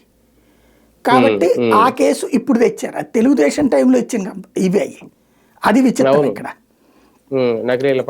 అది రేపొద్దున ఇప్పుడు మళ్ళీ దాంట్లో పీటీ వారెంట్ అదట మళ్ళీ కొన్ని రోజుల పాటు. అదే అయిపోగానే మళ్ళీ ఇంకొక కేసు రెడీలో పెట్టించారు. ఎవరో అధికారి ఇచ్చారట, అక్కడ మట్టి నూనె ఇసుక తినేశాడు, 190 కోట్ల విలువైంది తన నియోజకవర్గ పరిధిలో అని ఎవరో మైనింగ్ అధికారి కంప్లైంట్ ఇచ్చాడట గన్నవరం పోలీస్ స్టేషన్. ఇది అయిపోతే మళ్ళీ ఆ కేసులో, అంటే దీని మీద బెయిల్ వచ్చే టైంకి ఆ కేసులో మళ్ళీ అరెస్ట్ చేస్తారనమాట, పీటీ వారెంట్ వేస్తారు. మీకు చింతలో ఆయన పేరేంటి, చింతమనేని కనుక బయటికి రానియకుండా దాదాపు ఏడాదిన్నర ఉంచారు కదా అట్లాగా కేసులు. ఆ టైప్ లో ఇతన్ని, కాకపోతే చింతమనేని హెల్త్ పరంగా కేర్ బాగా తీసుకుంటాడు అనుకుంటా, తను జైల్లో ఉన్న ఇబ్బంది పడలా, అంత వీక్ అవ్వలేదు. వంశీకి వచ్చేటప్పటికి పూర్తిగా వీక్ అయి ఉన్నాడు. అంటే ఈయన వెళ్ళడంతో కొంచెం అనారోగ్యంతో వెళ్ళినట్టున్నారు జైలుకి, అప్పటికే కొంచెం వీక్ అయ్యారు. అంటే నాకైతే అతను కండిషన్ చూస్తుంటే ప్రాణాపాయం బాగా ఉన్నట్టు కనబడుతుంది. కానీ జైల్లో ఉన్నప్పుడు వైద్యుల పర్యవేక్షణ ఉంటది కదా సార్, అంటే ఏం జరిగినా రెస్పాన్సిబిలిటీ వాళ్ళదే కదా. ఏముంటుంది, చూసే జైల్లో ఎంతమంది చచ్చిపోతుంటారు. మామూలు ఖైదీలు ఓకే, అంటే ఇక్కడ విఐపి స్టేటస్ ఏమైనా ఇచ్చారేంటి? తర్వాత రాజకీయ స్టేట్మెంట్లు నడుస్తాయి. అవును, టెస్ట్ చేపిస్తున్నారు కదా, దాంట్లో ఏముంది, హెల్త్ ప్రాబ్లం అదే అంటారు అంతే. అది హెల్త్ ప్రాబ్లం ఉంటే అత్యవసరంగా బెయిల్ ఇచ్చే అవకాశం ఏమి ఉండదా సార్? అది వెళ్ళే అతనికి ఇప్పుడు ఒకటేంటంటే వీళ్ళు చేసిన పని, వంశీకి చుట్టూ ఉండే అనుచర గణం చాలా స్ట్రాంగ్ గణం ఉంటుంది, అట్లాంటివన్నీ ఏర్పాట్లు చేసేది. వాళ్ళు కూడా ఎవరు లేకుండా వాళ్ళు కూడా జైల్లో ఉండేటట్టు చేశారు. ఇప్పుడు ఇంకా ఇట్లాంటి కేసు అట్లా లాయర్లను వాదించడం ఇదంతా ఎవరుంది? వంశీకి ఉన్నటువంటి రక్షణ కవచం మొత్తాన్ని జైల్లో పడేశారు. కాబట్టి ఇక వంశీకి ఆప్షన్ లేకుండా పోయింది. ఇక్కడ వైఎస్ఆర్ కాంగ్రెస్ పార్టీ అంత స్ట్రాంగ్గా ఏమీ డిఫెన్స్ సిస్టమ్ని ఏర్పాటు చేసుకోవాలి. దానికి సాక్ష్యం ఇప్పుడు ఒక్కొక్క నాయకుడిది అవుతుంది. లీగల్గా అయితే గనక పక్కా పూర్ వీళ్ళు. తెలుగుదేశం నాయకుల్లో 100కి 95 మందిని జైలుకి వెళ్లకుండా కాపాడుకోగలిగాడు చంద్రబాబు నాయుడు ఆర్గ్యుమెంట్స్ ద్వారానే. జగన్ హయాంలో ఒక్కడిని కూడా కాపాడుకోలేకపోతున్నాడు, ముందు తనకి తను కూడా జైలుకుపోతున్నాడు. అది ఇంత వీక్ లీగల్ సిస్టమ్ ఉంచుకుని మరి ఎందుకని అతనికి అసమర్థత ఏంటో తెలియదు. అంటే ఏ కేసులో ఎవరిని ఎలా ఎంత బలంగా నిర్బంధించాలో సరౌండింగ్స్ లో ఉన్న వాళ్ళని కూడా అంత బలంగా నిర్బంధించేస్తారు. అంటే ఈ కేసులన్నీ చూస్తుంటే అంటే లీగల్ ప్రాసెస్ లో పట్టుండాల ముందు. అవును, అవసరమైతే వాళ్ళు కోట్లకు పడేశారు ఖర్చు. ఇక్కడ వీళ్ళ లీగల్ దగ్గరకు వచ్చేటప్పటికి ఎంతసేపటికి ఒక గిరిగి కూర్చున్నారు అంతే, ఆ గిరిలోనే బతుకుతున్నారు. దాంతోనే ఎదురవుతుంది సమస్య. ఇక్కడ కాకాని గోవర్ధన్ రెడ్డి కేసు వ్యవహారం కూడా ఇంతేనా సార్? రేపు ఖచ్చితంగా జైలుకి వెళ్ళాల్సింది. వాస్తవంగా సోమిరెడ్డి కోపం ఇప్పటికి తీరుతోంది, కాకాని ఎట్లయినా జైల్లో పెట్టాలి అన్నటువంటిది సోమిరెడ్డి అనుచరుల యొక్క ఫీలింగ్. అది అతను తీర్చే ప్రయత్నంలో ఉన్నాడు. సుప్రీంకోర్టు కూడా బెయిల్ రిజెక్ట్ చేసింది కాబట్టి రేపు మోప అరెస్ట్ అవ్వచ్చు. అంటే గనుల వ్యవహారం అనేసరికి మన గాలి జనార్దన్ రెడ్డికి ఎలా అయితే ఆయనకి శిక్ష పడిందో, గనుల వ్యవహారం అనేసరికి రేపు పొద్దున ఆంధ్రప్రదేశ్ లో కూడా అలాంటి పరిస్థితి వస్తుందా ఈ కేసుల్లో అనేది కూడా ఒక చర్చ అంతదాకా వెళ్తుంది. ఒక రాజకీయ నాయకుడు కూడా బయట ఉండడండి, అదే నిజమైతే కనుక. గాలి Janardhan Reddy case complete different. లేదు గనుల ప్రకారం తింటమైతే అసలు ఆంధ్రప్రదేశ్లో ఏ గని నుంచి డబ్బులు వస్తున్నాయి రాష్ట్రానికి? అంటే ఏ గనులతో, ఇప్పుడు కార్డ్ గనులైనా అదైనా ఏ గనులైనా తవ్వకాలు అనేది నేరమైనప్పుడు అన్నిట్లో అదే శిక్ష అదే పరిస్థితి రిపీట్ అవ్వదా? గనులు అనేటటువంటిది ఒక గోల్డెన్ హబ్, తిన్నోడికి తిన్నంత పెట్టాలనుకున్నప్పుడు కేసులంతా. అటు కోర్టులకి ఒక క్లారిటీ లేదు, వ్యవస్థకి ఒక క్లారిటీ లేదు. ఎంత మందం అయితే ఇంత డబ్బులు రావాలి, ఎంత మందం తవ్వుకుంటారు, ఎవరికి క్లారిటీ ఉంది అక్కడ? అవును. అధికారంలో ఉన్నటువంటి వాడు బెదిరించడానికి అదొక సోర్సు. ఇప్పుడు ఎవడు అధికారంలో ఉంటే వాడికి సోర్సు, అంతే. ఉమ్, అయితే జగన్ ఆ గనులను అడ్డం పెట్టి ఎవరిని ఆ, జైళ్లలో పెట్టాలనుకోలేదు. ఉమ్, కేవలం రాజకీయంగా మాత్రం బెదరేసి ఇటుకి తీసుకున్నారు. లైక్ సిద్ధరాఘవరావు, ఆ, ఉమ్, ఎవరో ఒకళ్ళిద్దరు నాయకులకు సంబంధించి ముందు అవును. పెనాల్టీ వేయడం, ఆ తర్వాత కేసులు పెట్టాక యువతలకు వచ్చేయటం వాళ్ళు, ఇది జరిగింది. ఆ లెక్కనైతే అంతకుముందు జగన్ హయాంలో ఉన్నటువంటి ఎమ్మెల్యేలని గనుల పేరుతోనే కదా 23 మందిని తీసుకుంది అప్పుడు. అవును. ఉమ్, ఉమ్, అట్లాగే ఉంటున్నాయి. ఇప్పటిదాకా అది రాజకీయంగా వాడుకోవడానికి అయ్యింది. ఇప్పుడు అది కొత్త కాన్సెప్ట్ టర్న్ అయింది అనమాట. జైళ్ళు, కేసులు, అరెస్టులు అనేటటువంటిది. ఇవి ఎక్కడ దాకా వెళ్తాయో చూడాలి వీటికి. ఉమ్. అటవీ శాఖ భూముల వ్యవహారంలో పెద్దిరెడ్డి ఫ్యామిలీకి కూడా ఒక థ్రెట్ స్టార్ట్ అవుతుందా? ఆల్రెడీ నోటీసులు ఇస్తే ఆయన ముందు బొగ్గుమఠం కేసులకు సంబంధించి ఆయన అయితే వెళ్ళలేదు, లాయర్ని ఎవరినో పంపించారట. కానీ పవన్ కళ్యాణ్ గారు ఎంటర్ అవడంతో ఈ కేసు ఇంకా సీరియస్ గా అయ్యే అవకాశం ఉంది అనేది అదేమన్నా చూడబోతున్నాయి నెక్స్ట్. బేసిక్గా అక్కడ ఏం జరుగుతుందంటే తెలుగుదేశం ప్రభుత్వం అర్థం చేసుకుంది అందులో. అక్కడ వాళ్ళ రిపోర్టుల ద్వారా కోర్టుల దాకా వెళ్ళినా కూడా క్లారిటీ రాలేదు అక్కడ. ఎందుకంటే వాళ్ళు ఇచ్చిన నివేదికల్లో ఫేక్ అని తేలలేదు అక్కడ. విజిలెన్స్ నివేదికలు వచ్చేటప్పటికి, విజిలెన్స్ అంటే ఎట్లా ఉంటుందంటే మన కాగ్ లాంటిది. విజిలెన్స్ నివేదిక మన కాగ్ నివేదిక లాంటిది. అంటే ఈయన 10 రూపాయలు అనుకుంటే 20 రూపాయలకి వచ్చి ఉండేది కదా అని ఊహాజనితమైనటువంటి. కాబట్టి ఆ ఆస్పెక్ట్లో వర్కౌట్ కాదు. దాని తర్వాత ఫర్దర్ ప్రొసీడింగ్ కింద ఆ కన్సర్న్ డిపార్ట్మెంట్ యాక్షన్ తీసుకోవాలి. ఇప్పుడు ఆ కన్సర్న్ డిపార్ట్మెంట్ అటవీ శాఖ కాబట్టి తనదే. అయితే అప్పుడున్న అధికారుల మీద యాక్షన్ తీసుకుంటే ఇప్పుడున్న అధికారైనా అది తందంటాడా? ఆ నివేదిక ఏంటి అనేది తెలియదు బేసిక్గా. ఫస్ట్ నివేదిక గనక వీళ్ళు తినేసి ఉన్నారు అని వచ్చుంటే ఈ అటవీ భూములకు సంబంధించి తినేసి ఉంటే వదిలేయమంటారు అంతవరకే. దాని మీద శిక్షలు ఉండవు.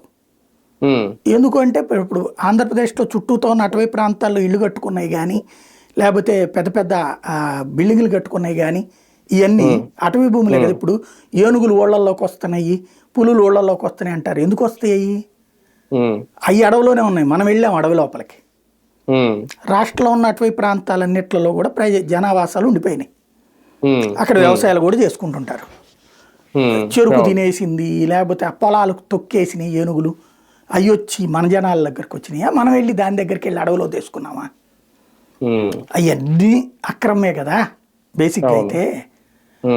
అవన్నిటి మీద యాక్షన్ తీసుకుంటారా?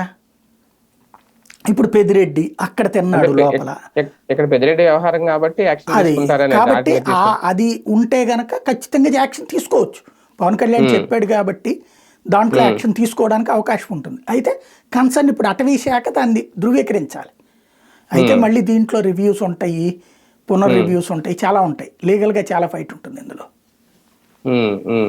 అంటే స్థానిక అధికారులు అయితే ధృవీకరించారని కదా, ఎంఆర్ఓ విజిలెన్స్ కదా వాళ్ళు చెప్పేది. విజిలెన్స్ అది విజిలెన్స్ తర్వాత మళ్ళీ క్రిందటిసారి అప్పుడు పాత నివేదికలు ఉంటాయి వీళ్ళ దగ్గర లీగల్గా. పాత నివేదికలో లేదని వచ్చింది, కొత్త నివేదికలో ఉందన్నారు అనుకోండి, ఎట్లాగా అంటారు. ఈ రెండింటి కాంట్రడిక్షన్. అప్పుడేమంటారు, థర్డ్ పార్టీ కింద సెంట్రల్ వాళ్ళని పంపించండి అంటారు. అప్పుడు మళ్ళీ మొదటి నుంచి ఇప్పుడు గాలి జనార్దన్ రెడ్డి కేసు ఎప్పుడు శిక్ష పడింది, అతను అట్లాగే జరిగింది. అది కర్ణాటక అడవా, ఆంధ్ర అడవా, ఈ లెక్కలు తేల్చడానికి సెంట్రల్ వాళ్ళని పంపించి చాలా పెద్ద లెక్క అయింది. అట్లాంటి స్టేజీలకు పోతారు ఇందులో. అవును సార్, ఒక రకంగా జగన్మోహన్ రెడ్డి గారి మీద ఒక ముప్పేట దాడి అయితే కనిపిస్తుంది. ఒక పక్క అధికారులని అరెస్ట్ చేయడం, లేదంటే నాయకులందరినీ, ఇప్పుడు ఇలా మనం అనుకున్న నాయకులందరినీ టార్గెట్ చేయడం. మరో పక్క ఓకే ఫైనల్ గా జగన్మోహన్ రెడ్డి గారి దగ్గరికి వస్తుందా లేదనేది, అలాగే మరో పక్క రాజీనామాలు. ఇవన్నీ అంటే జగన్మోహన్ రెడ్డి గారు ఏంటి కార్యాచరణ, భవిష్యత్ ప్రణాళిక ఏంటి అనేది, ఎందుకు ఆయన ఇంకా మాట్లాడలేకపోతున్నారు వీటన్నిటి మీద? ఆయన కూడా చూస్తూ కూర్చుంటున్నారా, ఏం జరుగుద్దో చూద్దామని, మన టైం వచ్చే వరకు వెయిట్ చేయడం తప్ప వేరే ఆప్షన్ లేదనుకుంటున్నారా? అంటే ఏం చేస్తాడు ఆయన? ప్రతి మీటింగ్లో వార్నింగ్లు ఇస్తానే ఉన్నాడు కదా, చూస్తా వరకు 2.2 అని. అంతకుమించి ఆయన దగ్గర చేయడానికి ఏముంటాయి చేతుల ఆప్షను? పవర్ని ఎలాగ వాడాలి అన్నటువంటి విషయంలో జగన్ 30% చేస్తే వీళ్ళు 90% చేస్తున్నారు. ఇప్పుడు నేర్చుకుంటాడు అతను కూడా. ఇక్కడ రేపు పొద్దున ఇప్పుడు క్రిందటిసారి ఏంటంటే ఆఫీసులో జోలికి పోకూడదు, లేకపోతే ఇంకోటి అని చూశాడు. నెక్స్ట్ అతను కూడా ఆ గీతలు జరిపేసుకుంటాడు. ఇప్పుడు రాచమౌళి అన్నట్టు మంచితనంతో మమ్మల్ని అందరినీ కట్టిపడేశాడు అని చెప్పి అన్నాడు. ఉమ్. నెక్స్ట్ స్టెప్కి మంచితనాలు ఏముండవు. అవునా. ఇప్పుడు నువ్వు ఎట్లాంటి చెడ్డతనం వహిస్తే వాళ్ళంతే చెడ్డతనం ఉంటుంది. ఓవరాల్గా రాజకీయం అంటే చాలా చండాలంగా తయారైంది ఆంధ్రప్రదేశ్, అంతే. సంస్కారవంతమైన మాటలు మాట్లాడుకోవట్లేదు, సంస్కారవంతమైన భవిష్యత్ విధానాల వైపుకు పోవట్ల రాష్ట్రం. ఉమ్. ఎవరు వాళ్ళిద్దరి కక్ష సాధింపుల కోసం వ్యవస్థలు చిన్నాభిన్నం అవుతున్నాయి. ఉమ్. అదృష్టం ఏదన్నా బాగుంటే రేపు పొద్దున ఏమైనా పరిశ్రమలు అవి వస్తే బాగుపడాలంతే. అప్పుడు వీటి నుంచి డైవర్ట్ అయ్యి అటుకి వెళ్తాం. లేదు అనుకోండి, ఏం రాలేదనుకోండి, ఇదే సాగుతూ ఉంటుంది ఇక. ఎందుకంటే ప్రజల్ని మనము ఉద్యోగాలు ఇవ్వడము, ఉపాధి ఇవ్వడము ఇట్లాంటిది చేయలేనప్పుడు ప్రజల్ని డైవర్ట్ చేస్తూ ఉండాలి. బీహారు, ఉత్తరప్రదేశ్ ఇదివరకు ఏం జరిగేది? అభివృద్ధి ఉండేది కాదు. కాబట్టి ఈ కక్ష సాధింపు రాజకీయాలే ఉండేవి. అవును. అదే పరిస్థితి ఇప్పుడు ఇక్కడ. అప్పుడు ఇంతకు మించి అరాచక పాలన అవదా? అంతే కదా జరిగేది. దాన్ని తప్పని అంటాం కదా. అదే కదా. నేను అనేది ప్రజలను నువ్వు సంతృప్తి పరచలేనప్పుడు ఇలాంటి పనులు చేస్తుంటాం. అవును. ఇప్పుడు పరిశ్రమ దేవాలా, 10 మందికి ఉద్యోగాలు ఇవ్వాలా, ఈ పనిలో చేసేస్తున్నట్టు భ్రమ కల్పిస్తున్నాం. మిగతాదంతా ఈ గోల్లోనే నడుస్తున్నాం మనం. ముందు అన్నిటికంటే పెద్ద సమస్య ఏమవుతున్నది ఇక్కడ? విద్య. దాని పరిస్థితి ఏంటి? కాస్ట్లీయెస్ట్ అయిపోయింది. దానికి తగ్గట్టుగా ప్రభుత్వం ఇచ్చే వనరులు ఆగిపోతున్నాయి, తగ్గిపోతున్నాయి, నలిగిపోతున్నారు జనం. విద్య లేకపోతే రేపు పొద్దున మన దగ్గర ఏం తయారవుతాం మనం ఇక్కడ? చదువు రానటువంటిప్పుడు నెక్స్ట్ ఇంకా శారీరక శ్రమ మీద ఆధారపడాల్సి వస్తుంది. ఆ శారీరక శ్రమ మీద వచ్చే ఆదాయం ఎంత? అప్పుడేమవుతుంది? ఈ రాజకీయ నాయకుల చేతుల్లో పావులుగా మారుతారు జనం. అది ప్రాబ్లం. దాదాపు ఏడాది పూర్తవుతుంది వీళ్ళ అధికారంలోకి వచ్చి, జగన్మోహన్ రెడ్డి గారు ప్రతిపక్షంలోకి వెళ్ళి. ఈ ఏడాది పాలనలో అంటే సూపర్ 6 హామీల గురించే మొదటి నుంచి అనుకున్నారు అందరూ. అవి చూస్తే చాలా వరకు ఇటు వచ్చారు అనేది కూడా. కానీ పథకాల అమలు విషయం తీరు చూస్తుంటే ఎలా ఉంది? మే నెల, ఇప్పుడు ఈ నెల గురించి మాట్లాడుకుంటే 2 కీలకమైన హామీలు అమలు చేసేస్తారని చెప్పి అసెంబ్లీ సాక్షిగా చెప్పిన మాట పక్కకి వెళ్ళిపోయింది. ఓకే, నెక్స్ట్ మంత్ అంటున్నారు, నెక్స్ట్ మంత్ ఇచ్చేస్తే హ్యాపీ. అమలు చేయని పథకాలు కూడా అది సవ్యంగా అమలు కాలేదు అనేది. ఒక పింఛన్ విషయం పక్కన పెడితే అది సూపర్ 6లోకి రాదేమో. ఈ దీపం పథకానికి సంబంధించి గ్యాస్ సబ్సిడీ విషయంలో కానీ ఏది సక్రమంగా జరగలేదు అనేది. అంటే 1 year తర్వాత ప్రజలు ఫీడ్బ్యాక్ తీసుకుంటున్నారు ఇప్పటికే చంద్రబాబు నాయుడు గారు. ఈ వీటికి ఏం సమాధానం చెప్తారు రేపు పొద్దున్న? ఈ 2 అమలు అవుతాయా లేదా అనేది గ్యారంటీ ఉందా లేదు? అడిగేవాడేవాడు ఇంతకి సమాధానం? వాళ్ళని అడిగే యాక్చువల్గా అయితే ఇవన్నీ ప్రతిపక్షం రేజ్ చేయాలేమో కదా సార్, ప్రతిపక్షం అడగాలేమో. అసలు వాళ్ళని అడగనివ్వకుండా వాళ్ళ నాకు పక్కన ట్రాప్లో లాగాం కదా. ముందు వాళ్ళ నాకు పక్కన ఆ టెన్షన్లో ఉంచుతున్నాం. పత్రికలేమో కేవలం వాటి మీదనే ఉంటాయి, కక్ష సాధింపులు, రాజకీయాలు. ఇంకా ప్రశ్నించేవాడెవడు? ప్రజలు అడగట్లేదు కదా, ప్రజలు రోడ్డు ఎక్కేది కూడా లేదు కదా, ఇంకేం ప్రాబ్లం అసలు? అంటే జనాలు కూడా ఎక్కడ కన్ఫ్యూజ్ అవుతున్నారంటే, మీరు లాస్ట్ మంత్ చూస్తే అప్పుడు ప్రకటించినప్పుడు మే నెలలో తల్లికి వందనం, అన్నదాత సుఖీభావ అని మెయిన్ పేపర్లో పెద్దది వేశారు. మొన్న జూన్లో ఇస్తారు ఈ నెలలో ఎవరు అనేది సార్ 3వ పేజీలో చిన్నది 4 లైన్ల వార్త వచ్చింది. మీరు అబ్జర్వ్ చేసే ఉంటారు నాకు తెలిసి. చిన్నది, అది కూడా అనగానే సత్యప్రసాద్ చెప్పారు అనేది. అది జనాల్లోకి వెళ్ళలేదు. చాలా మంది ఎదురు చూస్తున్నారు, వస్తుందేమో వస్తుందేమో. నాకు తెలిసి జనాలు చచ్చినోడి పెళ్లికి వచ్చిందే కట్నం అన్నట్టున్నారండి ఇప్పుడు సంక్షేమ పథకాలు. కరెక్ట్. ఈ 2 ఇంపార్టెంట్ కదా సార్. అదే మిగిలిన తర్వాత చూద్దాం. ఈ 2 ఎవరికి ఏ ఇది లేదండి, వస్తే వచ్చింది అంతే, నమ్మాము అయిపోయింది అంతే. ఇక ఇప్పుడు ఏం చేయలేదు మన చేతుల్లో. ఒక రకంగా 4 ఏళ్ల తర్వాత చూసుకుందామనే లెక్కన ఉంటారు తప్పించి ఇప్పుడు చేయడానికి ఏముంది వాళ్ళ చేతుల్లో? ప్రజలు నష్టపోతున్నారు కదా సార్ నేను అనేది. అనేది నష్టం అని ఎట్లాగా? వాళ్ళకేం ఫీలింగ్ ఉందా? ఉంటే వాళ్ళు మాట్లాడాలి కదా. వాళ్ళు మాట్లాడుతుంటే అక్కడ ఉన్నటువంటి ప్రజాప్రతినిధులు భయం వేస్తుంది కదా. ఆ ప్రజాప్రతినిధులు ప్రభుత్వం మీద ఒత్తిడి తెస్తారు కదా. ఏం చేయలేకపోతున్నారంటే అర్థం ఏంటి? ప్రజలన్నా ప్యానిక్ అయి ఉండాలి, లేకపోతే ఎందుకు వచ్చిన గొడవ అనుకుని ఉండాలా, వచ్చినప్పుడు చూసుకుందాలి అనుకుని ఉండాలి, అంతే కదా. అవును అవును. అంటే భారం పడకుండా చూసుకుంటుందా ప్రభుత్వం అనుకోవాలా? లేట్ చేయడం అంటే. ఒక ఏడాది డబ్బులు మిగిల్చుకున్నారండి, 45,000 కోట్లు మిగిల్చుకున్నారు. 45,000 కోట్లు ప్రజల చేతికి వెళ్లాల్సిన సంపద ఆగిపోయింది.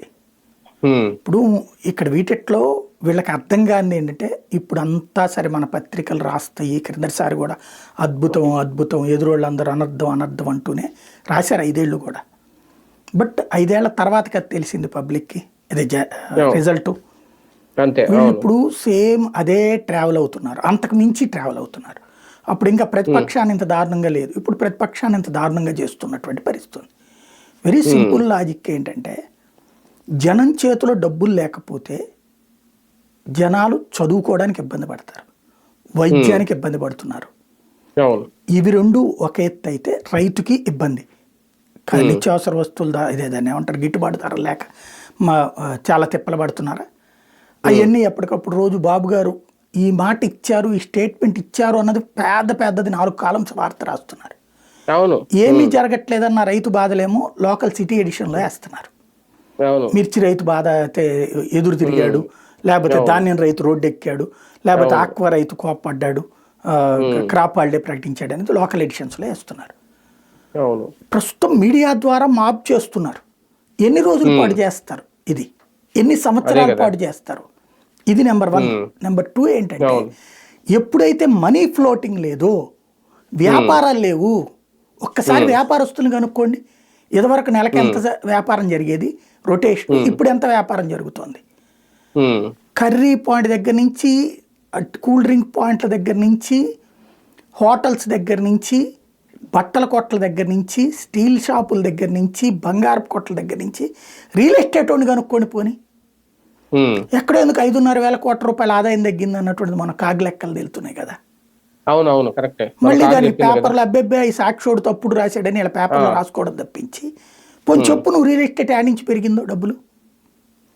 జిఎస్టీ పెరగలేదు కదా, జిఎస్టీనే డౌన్ కనబడుతుంది కదా ప్రతి నెల, జిఎస్టీ డౌన్ కనబడుతుంది కదా కళ్ళెదురుగుండా చేతికి. అంటే ఆ ఎకరం 20 కోట్లకి అమ్ముతా ఉన్నారు కదా, 4,000 ఎకరాలు, అవి ఏమన్నా అమ్మితే కొనేవాడెవడని, అమ్మితే సరే కొనేవాడెవడు. ఇప్పుడు అమ్మి పెట్టమనండి పోనీ, ఇవాళ వేలం ఏమనండి 20 కోట్లకి ఎవడు కొంటాడు, ఎంతమంది కొంటారో చూద్దాం. అదే కదా, అంత పెట్టి ఎందుకు కొనాలి అనేది కూడా అది కదా లెక్క. ఆ ప్రాంతంలో అంత పెట్టి ఎందుకు కొనాలి అనేది కూడా ప్రశ్న ఉంటుంది కదా. అంతే కదా సార్. మెయిన్ సంక్షేమ పథకాల విషయం అంటే మన అచ్చెన్నాయుడు గారు చెప్పింది జూలై నెలలో ఈ ఉచిత బస్సు పథకం తీసుకొచ్చేస్తామని ఆయన కూడా చిన్న ప్రకటన అయితే చేశారు. మంత్రులు ఇలా ప్రకటనలు చేసుకుంటూ వెళ్తున్నారు. కానీ సూపర్ 6 హామీల విషయంలో జాప్యం చేసుకుంటూ వెళ్తే రేపొద్దున అది ఒక భారీ నష్టం రాదా పార్టీకి, కూటమి ప్రభుత్వానికి? అంటే సింపుల్ లాజిక్ అండి. ఇంతకుముందు చంద్రబాబు హామీలు ఇచ్చారు, సంపూర్ణ రుణమాఫీ, డ్వాక్రా రుణమాఫీ, అప్పుడు మహిళలకి డబ్బులు వేస్తామన్నారు, అట్లాంటివి చాలా జరిగినాయి, ఏమీ చేయలేదు.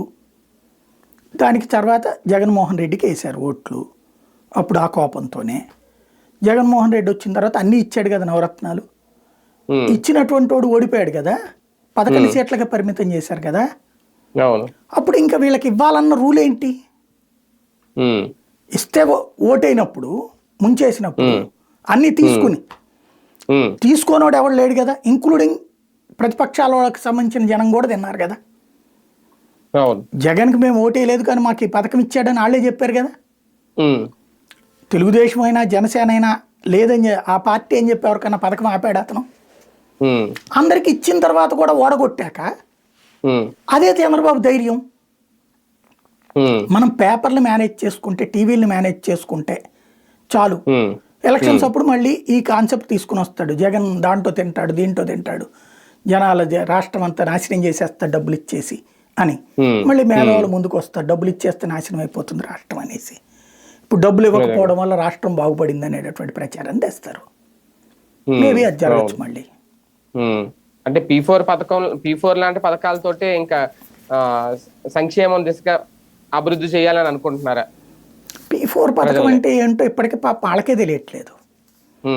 ఎవడో డబ్బులు పెట్టుబడి పెట్టాలా, ఇంకోడో పని చేయాలా.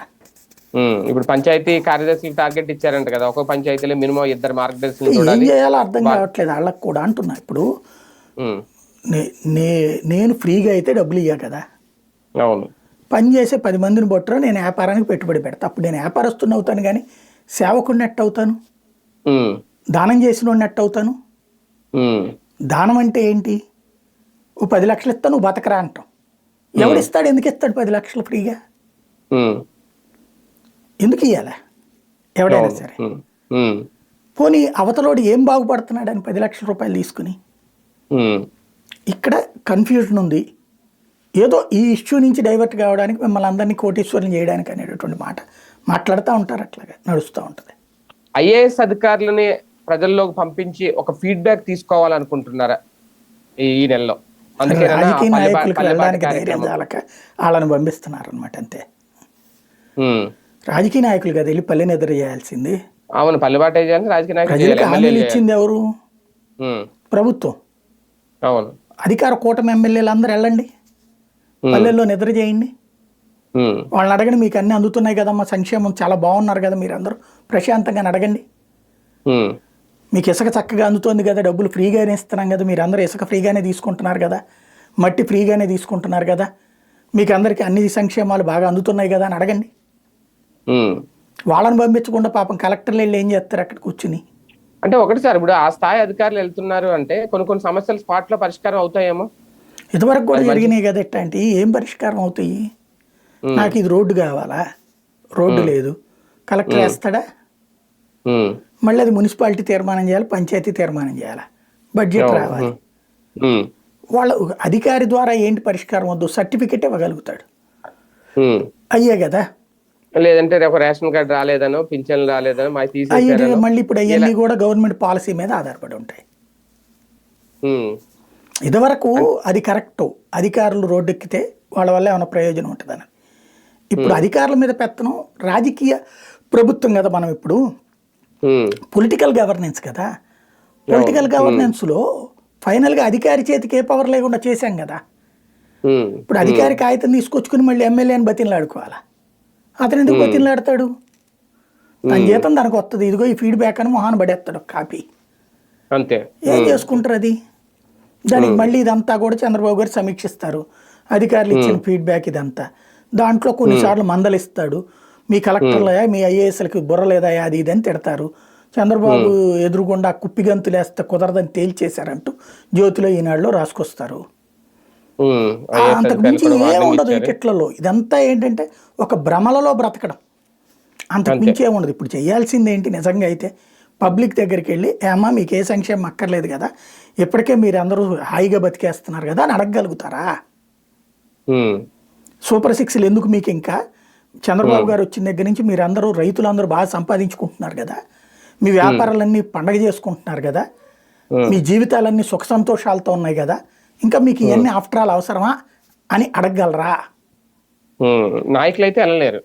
ఆ ముక్క వాళ్ళు వెళ్తే కరెక్ట్ అవుతుంది అంటున్నా నేను. ఏడాది పాలన అయినప్పుడు అధికారులు వెళ్ళాలా, ప్రభుత్వం వెళ్ళాలా?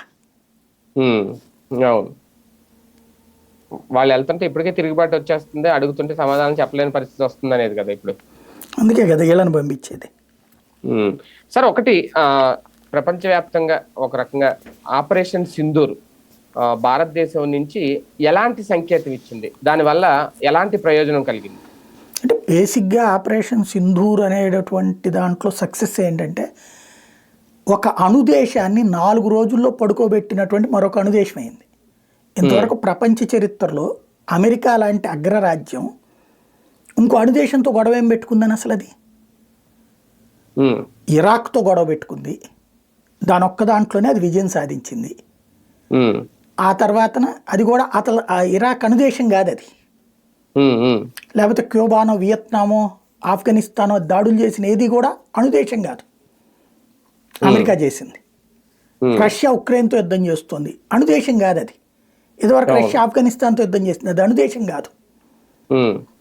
అణుదేశాల మధ్యన యుద్ధం జరగలేదు ఇప్పటిదాకా. అణుదేశాల మధ్యన యుద్ధం భారత్ పాకిస్తాన్ల మధ్యనే ఫస్ట్ టైం. ఫస్ట్ టైం అణుదేశాల అణుబాంబుల సిస్టమ్ సెట్ అయ్యి స్టార్ట్ అయిన తర్వాత అణుదేశాల మధ్య యుద్ధం అంటూ ప్రారంభమైంది ఒక్క భారత్ పాకిస్తాన్ల మధ్యనే. అందుకే అమెరికా కూడా భయపడిందా? అమెరికా భయపడటం కాదు, అది నాటకాలు ఆడుతుంది, అది పక్కన పెడితే. అట్లాంటి అణుయుద్ధంలో, అణుదేశాల మధ్యన యుద్ధంలో 4వ రోజు కల్లా ఒక అణుదేశం పడుకుంటాం కూడా ఫస్ట్ టైం ప్రపంచ చరిత్రలో. 4 రోజులకి ఏ స్థాయిలో దెబ్బ తగిలింది దానికి, మళ్ళీ తిరిగి కోలుకోవడానికి ఎన్నేళ్ళు పడుతుందో తెలియదు అనమాట. దానికి ఉన్న ఎయిర్ బేసులు ధ్వంసం కానీ ఇదంతా కూడా. అంటే లేవలేకుండా కొట్టామా, లేదంటే వాళ్ళు ప్రిపేర్డ్ గా లేని టైం చూసి కొట్టామా? వాళ్ళు ప్రిపేర్డ్గా లేకపోవడం ఏంటి, మనకంటే ముందే ప్రిపేర్డ్గా ఉన్నామని చెప్పారు కదా. మన మీదన తీవ్రవాదులతో దాడి చేశాక మన సైన్యం సరిహద్దులకు వెళ్ళలా. ఓకే. మీరు చూడండి, అబ్జర్వ్ చేస్తే ఆ రోజు నుంచి కంటిన్యూస్గా కాల్పులు జరుపుతోంది పాకిస్తాన్. అట్లాగే సైనిక బలగాలను మోహరించింది పాకిస్తాన్, సైనిక బలగాల్ని చేర్చింది పాకిస్తాన్. అంటే అది పక్క ప్రిపేర్డ్గా ఉంది, పక్క ప్రిపేర్డ్గా ఉన్నామని ప్రకటించింది. ప్రకటించిన దేశం సరిగ్గా 3 గంటల్లో మోకాళ్ళ మీద కూర్చుంది. రెండో రోజు 4 గంటలతో నాశనం అయిపోయింది అది. అంటే ఏమాత్రం చేతకాని దద్దమ్మ అన్నటువంటిది బయటపడిపోయింది. మాటలు కోటలు దాడత తప్పించి చేతలు గడప దాటం అన్నటువంటి పాయింట్ పాకిస్తాన్ చూశాక చేదినమ్మ జీవితం ఎట్లాంటి దేశం మీద మనం గెలిచింది అనిపిస్తుంది అనమాట. ఇంత వేస్ట్ కంట్రీనే, ఎందుకంటే వాడికి కనీస పోటీ ఇవ్వలేకపోయింది అది. యుద్ధం అంటే మనం ఏదో పంపిస్తుంటే అడే ఆపుతుంటే వాడు మనకంటే పెద్ద ఉజ్జి అన్నాడు. వాడు పెళ్ళాకుడు ఈడ్చిపెడితే అంతే. కనీసం అదే ఎట్లా ఉంటదంటే ఏనుగు వచ్చి చీమను చంపినట్టుంది అది. అంత వేస్ట్ కంట్రీ అన్నది ఇప్పుడు అర్థమైపోయింది. దానికి తోడు అసలు ప్రజలకి ప్రాణ నష్టం కలగకుండా ప్రెసిషన్ స్ట్రైక్ పర్టికులర్గా చేయడం అన్నటువంటిది ప్రపంచంలో అమెరికాకు కూడా సాధ్యం కాలేదు ఇప్పటిదాకా కూడా. అమెరికాకు కూడా సాధ్యం కాలేదు. అమెరికా ఇప్పుడు మన హౌతీల మీద దాడి చేసినప్పుడు ప్రజలు చచ్చిపోయారు కొంతమంది. ఉక్రెయిన్ మీద రష్యా దాడి చేస్తున్నప్పుడు ప్రజలు చచ్చిపోతున్నారు. గాజా మీద ఇజ్రాయెల్ దాడి చేస్తున్నప్పుడు ప్రజలు చచ్చిపోతున్నారు. కానీ ఒక్క పౌరుడు కూడా చావకుండా పర్టికులర్గా తీవ్రవాదుల్ని లేపటం, పర్టికులర్గా ఎయిర్ బేసుల్ని లేపటం, సాధారణ ప్రజలు చచ్చిపోకుండా, సాధారణ పోలీసులు చచ్చిపోకుండా, ఇంత పక్కాగా బాధ్యతాయుతమైనటువంటి వ్యవస్థితి, చాలా బాధ్యతాయుతమైనటువంటి యుద్ధం ఇది. ప్రపంచంలో ఇంకెవడు చేయలే. యుద్ధం అంటే చస్తారు అన్నటువంటి రూట్లో నుంచి కాకుండా యుద్ధంలో నీతి ఉండాలి అన్నటువంటి ప్రపంచానికి నేర్పాం మనం ఇప్పుడు. అది స్పెషల్ ఇక్కడ. అంటే ఒక టర్కీ లేదంటే చైనా, అమెరికా ఇలాంటి దేశాలు ఈ యుద్ధాన్ని చూసి భయపడ్డాయా, తొందరపడుతున్నాయా? అంటే అమెరికా దగ్గరికి చైనా, అది పాకిస్తాన్ పరిగెత్తుకెళ్ళింది, బతిన్లాడింది. ఎందుకు? కైరానా హిల్స్ని మనం కొట్టామన్నటువంటిది. కైరానా హిల్స్ని మనం కొట్ట, కైరానా హిల్స్ దగ్గర నుంచి అక్కడికి ఒక సొరంగాలు ఉంటాయి. ఆ సొరంగాలు అక్కడ ఉన్నటువంటి ఒక ఎయిర్ బేస్ దగ్గర ఉంటాయి. ఆ ఎయిర్ బేస్ని మనం కొట్టాం.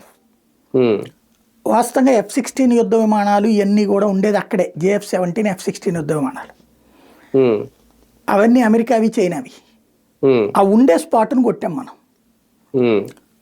దాని ఇంపాక్ట్, దాని సొరంగాల్లో నుంచి వెళ్ళిన రిఫ్లెక్షన్ కైరానా హిల్స్ మీద కనబడుతుంది. ఇప్పటికి కూడా భూకంపాలు వస్తున్నాయి ఆ ప్రాంతాల్లో, ట్రెమర్స్ వస్తూ ఉన్నాయి. కాబట్టి అక్కడ అణు విధ్వంసం ఏమైనా జరుగుతోందా, అక్కడ లీక్ అవుతోంది అన్నటువంటి దాంతోనే ఈజిప్ట్ నుంచి ఆ పొడి తీసుకొచ్చి దాన్ని మార్చేటటువంటిది, పొడితో చల్లార్చేటటువంటిది ఒకటి ఉందన్నమాట. అదొక విమానం అక్కడికి వచ్చింది.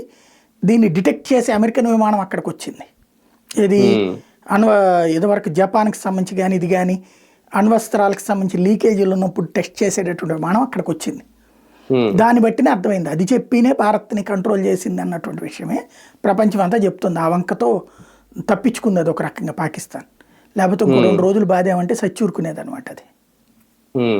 కానీ ఒకటి సార్, అంటే ఫైనల్లీ POKని మనం స్వాధీనం చేసుకునే విషయంలో ఒక అడుగు ఏమన్నా ముందుకు పడిందా? రేపొద్దున్న పాజిటివ్ గా ఏమన్నా వచ్చే అవకాశం ఉందా దానికి సంబంధించి? ఇక్కడ మనం ఒక యుద్ధాన్ని తీసుకునేటప్పుడు ఒక స్టాన్స్ చూడాలి. మనం POK కోసం యుద్ధం ప్రారంభించాల, తీవ్రవాదానికి వ్యతిరేకంగా ప్రారంభించాం. తీవ్రవాద స్థావరాలనే ధ్వంసం చేశాం. ఆ తీవ్రవాద స్థావరాలకు ప్రతీకారంగా వచ్చిన పాకిస్తాన్కి బుద్ధి చెప్పాం. That's it. దాంట్లో POKని దూర్చుంటే ప్రపంచం వాళ్ళు మనకు సపోర్ట్ వచ్చి ఉండేది కాదు. అంటే అక్కడ జమ్మూ కాశ్మీర్ ప్రాంతంలో ముందు వాళ్ళ దాడి జరిగింది కాబట్టి దానికి ప్రతీకారంగానే తీవ్రవాదుల మీద దాడి అని నేనే చెప్పాం. మనం మా జోలికి వస్తే తంతామని కూడా చెప్పాం. POK కోసం మనం యుద్ధం చేస్తున్నాం అని చెప్పలా. చెప్తే మనల్ని ఎవడు ఆపలేడు. మనం ఆ రూట్లో పోవట్లా ఇప్పుడే. ఎందుకంటే అప్పుడు మనల్ని దాన్ని ఏమంటారు, దౌర్జన్యపూరితంగా ఆలోచిస్తారు. ఇప్పుడు ఈ సెక్షన్లో అది తీసుకొస్తే ప్రజల ప్రాణాల కంటే వీళ్ళకి POK ముఖ్యమైంది అంటారు. కాబట్టి మనం బాధ్యతాయుతమైనటువంటి పాత్ర పోషించాం అక్కడ. అంటే మన సత్తా ఏంటో చూపించాం కాబట్టి పిఓకే విషయంలో చర్చలకు ఏమన్నా వస్తుందా పాకిస్తాన్? లేదు పిఓకే అలా పాకిస్తాన్ ఓడిపోయానని ఒప్పుకోదు, ఇంకా అది పిఓకే మీద చర్చలకి ఎందుకు వస్తుంది, అదేం ఉండదు. కానీ దీని తర్వాత దేశవ్యాప్తంగా తిరంగా ర్యాలీలు నిర్వహించాలని అనుకోవడం కేంద్ర ప్రభుత్వం, ప్రజల్లో చైతన్యం తీసుకొచ్చే ఆలోచన, దీని వెనక రాజకీయ కోణం ఏదైనా ఉంది? బేసిక్గా ఒక లోపం ఏం జరిగిందంటే మన దగ్గర ఈ యుద్ధంలో గెలిచినేమో మనం సంబరాలు చేసుకోలేకపోయాం, ఓడినోడు సంబరాలు చేసుకుంటున్నాడు, సిగ్గుపడాల్సిన పరిస్థితి. ఓడినోడు గెలిచినట్టు సంబరాలు చేసుకుంటే గెలిచిన మనమేమో మూసుకు కూర్చుని ఉన్నాం.